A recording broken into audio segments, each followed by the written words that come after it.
gelar Dr. Roy Suryo yang diterbitkan Universitas Negeri Jakarta dilaporkan oleh YouTuber Nusantara dan Gibranisti ke polisi hingga Kemendikti Saintek. Apabila hasil pemeriksaan Roy Suryo terbukti melakukan pelanggaran akademik, maka gelar doktor dirinya terancam dicabut.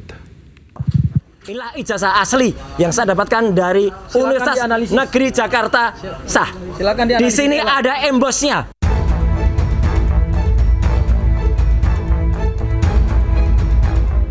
Ketua Harian YouTuber Nusantara mendatangi kantor Kemendikti Saintek melaporkan dugaan plagiarisme pada disertasi Roy Suryo. Pelapor menyebut setiap bab dalam disertasi Roy Suryo memiliki tingkat kemiripan yang tinggi. Taufik menyerahkan semua bukti-bukti dugaan plagiarisme kepada pihak Kemendikti Saintek yang dinilai memiliki tingkat kemiripan pada setiap bab.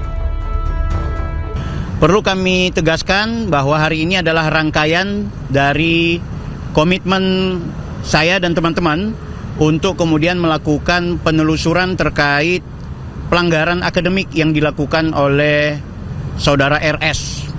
Jadi ada dua hal. Pertama adalah pelanggaran akademik, yang kedua adalah pelanggaran terhadap tindak pidana. Nah, tindak pidananya beberapa hari yang lalu sudah saya laporkan, dan itu menyangkut dengan pencemaran nama baik, fitnah. Dan hari ini juga sebenarnya berpotensi ada tindak pidana yang kami duga dan kami mungkin layak dan patut untuk kita bawa ke ranah hukum. Sebelumnya, Roy Suryo juga dilaporkan ke polisi oleh Ketua Umum Gibranisti terkait gelar doktornya yang diterbitkan Universitas Negeri Jakarta. Apabila hasil pemeriksaan Roy Suryo terbukti melakukan pelanggaran akademik, maka gelar doktor dirinya bisa saja dicabut. Tak hanya itu, tindakan plagiarisme Roy Suryo juga disebut salah satu pelapor masuk dalam unsur pidana. Tim Liputan iNews melaporkan. Sementara itu, geram dituding memiliki ijazah dokter palsu. Roy Suryo juga akan melaporkan balik Ketua Umum Gibranisti Taufik Bilfaqih. Roy juga tunjukkan keaslian ijazahnya. Inilah ijazah asli yang saya dapatkan dari Universitas Negeri Jakarta sah. Di sini ada embosnya. Ya, tuh ada embosnya. Ada juga watermarknya. Dan ini bukan ijazah, lintasan stempelnya jelas. Dan ini bukan ijazah baru dicetak di Pasar Pramuka dekat dengan UNJ, enggak.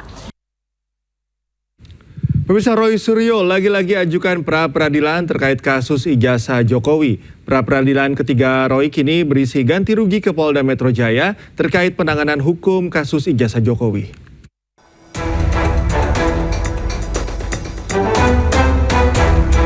Roy Suryo lagi-lagi ajukan pra-peradilan ke Pengadilan Negeri Jakarta Selatan. Kali ini Roy mengajukan gugatan untuk menuntut ganti rugi ke Polda Metro Jaya terkait penanganan hukum kasus ijazah Jokowi, di mana berhubungan dengan putusan dari pra-peradilan pertamanya. Tak hanya berhenti di pra-peradilan ketiga, Roy Suryo bahkan siap mengajukan pra-peradilan keempat. Apakah kemudian mau lanjut dengan pra-peradilan yang keempat? Karena apa? Karena pra-peradilan yang ketiga sudah kami daftarkan. Dan insya Allah akan bersidang pada hari Selasa tanggal 28 Juli yang akan datang. Dengan materi adalah ganti rugi atas putusan pra-peradilan yang pertama. Nah, ini kita bisa uji nanti. Apakah putusan ganti rugi itu akan kemudian diterima atau ditolak? Permohonan pra-peradilan ketiga Roy didaftarkan ke pengadilan pada Rabu 15 Juli 2026 dan teregistrasi dengan klasifikasi perkara mengenai ganti kerugian. Tergugat satu adalah Kapolda Metro Jaya, Direskrimum Polda Metro Jaya, Kasubdit Kamnek, dan tim penyidik. Sementara tergugat kedua adalah Kejati DKI Jakarta, Aspidum Kejati DKI Jakarta, Kejari Jaksel, dan tim JPU. Tim Liputan iNews melaporkan. Pemirsa, kuasa hukum Jokowi, Rifai Kusumanegara sepakat dengan hakim yang menilai Roy sengaja mengulur-ulur waktu dengan mengajukan gugatan pra-peradilan berjilid-jilid. Sementara Roy Suryo menilai putusan hakim tidak sesuai fakta persidangan dan hanya berdasar asumsi. Pandangan hukum saya di awal bahwa pra-peradilan kedua ini ditujukan sekedar untuk mengulur-ngulur, dan ternyata kenapa ini juga ada dasarnya, karena memang di pasal 160 ayat 3 KUH baru dijelaskan bahwa yang bisa mengajukan pra peradilan itu harus berstatus sebagai tersangka. Sementara kita ketahui bersama perkara ini kan sudah didaftarkan di pengadilan dalam arti sudah berstatus sebagai terdakwa. Kedua, di pasal 163 ayat 1 huruf G KUH baru ditegaskan bahwa pengajuan pra peradilan itu hanya di dalam 2 tahap. Pertama di tahap penyidikan, kedua tahap penuntutan oleh jaksa.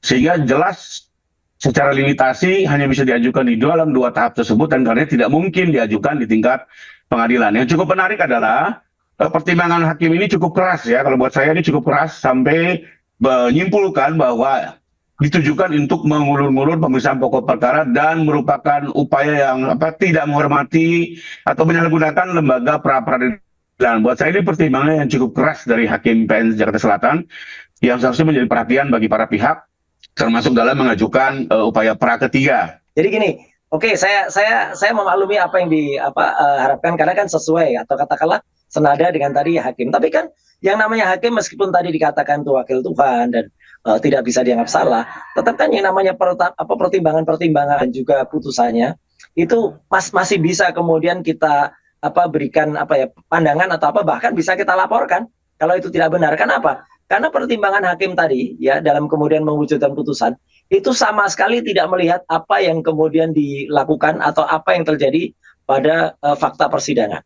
Karena fakta persidangan sama sekali tidak menunjukkan bahwa adanya soal-soal itu. Hakim tiba-tiba membuat asumsi untuk kemudian memutus. Ini nggak boleh sebenarnya. Karena harusnya mempertimbangkan semua. Bahkan sebenarnya harus ada para ahli yang di situ dihadirkan di sidang.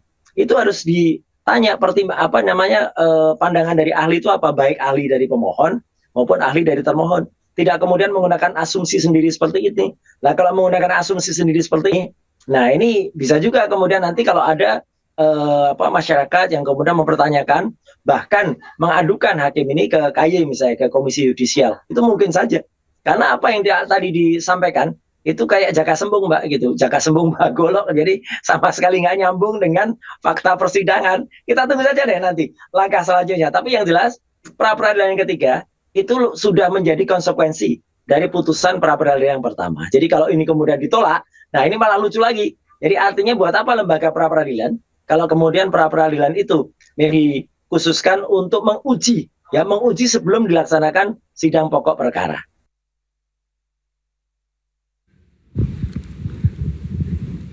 Pemirsa, sejumlah teman kuliah semasa kuliah di UGM diundang bertemu Presiden ke-7 Joko Widodo untuk persiapan sidang. Mereka akan hadir menjadi saksi di sidang fitnah ijazah.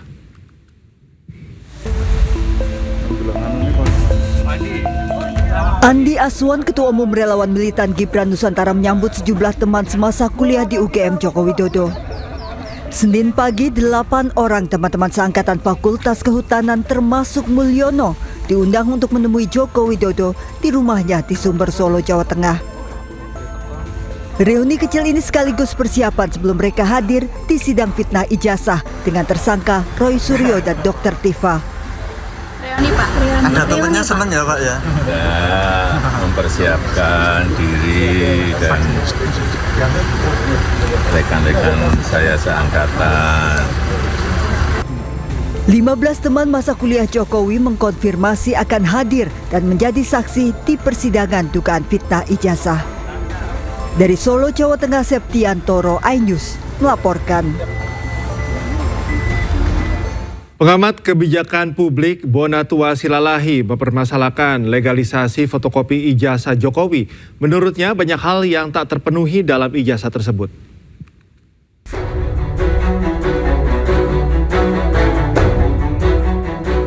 Dewan Kehormatan Penyelenggara Pemilu atau DKPP menggelar sidang pemeriksaan dugaan pelanggaran kode etik penyelenggara pemilu dengan pengadu Bonatua Silalahi melawan teradu Komisioner KPU RI. Dalam petitum jawabannya, pihak KPU RI meminta DKPP menolak seluruh dalil yang disampaikan Bonatua Silalahi terkait keabsahan legalisir ijazah Presiden ke-7 Joko Widodo. Sementara Bonatua menjelaskan dokumen yang digunakan berupa fotokopi ijazah yang telah dilegalisasi namun tidak mencantumkan tanggal legalisasi. Menurutnya, kondisi tersebut bertentangan dengan Permendiknas nomor 59 tahun 2009 yang mengatur dokumen legalisasi harus memuat tanggal, tanda tangan, dan cap instansi. Kedepannya ya harap besok kesimpulannya kita akan menyimpulkan beberapa temuan-temuan tadi yang satu fakta bahwa KPU yang ada sekarang tidak menyangkal bahwa sudah terjadi peristiwa ini. Ya, malah mereka sepertinya melepas tangan. Tapi nggak apa-apa, artinya memang mereka juga tidak fair kalau kita minta pertanggungjawaban akan kejadian yang bukan dikerjakan mereka secara etik.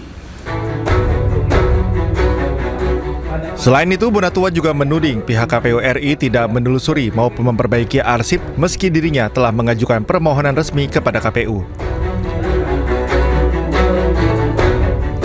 Dari Jakarta, tim Liputan iNews melaporkan.